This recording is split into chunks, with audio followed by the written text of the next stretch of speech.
امریکہ کے صدر Donald Trump کا بیان، بھارت اور پاکستان کو ہماری وارننگ کے بعد جھگڑے بند کرنا پڑا۔ امریکہ کے صدر ڈونلڈ ٹرمپ کا کہنا ہے کہ امریکہ نے بھارت اور پاکستان دونوں کنٹریز کی بہت مدد کی ہے۔ ڈونلڈ ٹرمپ نے کہا کہ جب دونوں کنٹریز کے درمیان کشیدگی بڑھی تو ہم نے واضح الفاظ میں کہا کہ اگر جھگڑے نہیں رکے تو ہم دونوں کنٹریز کے ساتھ تجارت بند کر دیں گے۔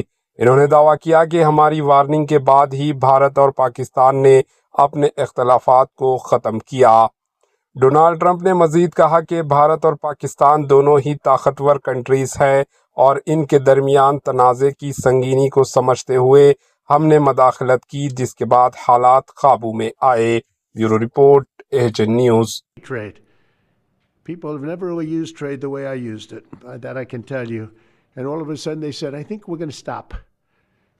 And they have. And they did it for a lot of reasons, but trade is a big one. We're going to do a lot of trade with Pakistan. We're going to do a lot of trade with India. We're negotiating with India right now. We're going to be soon negotiating with Pakistan.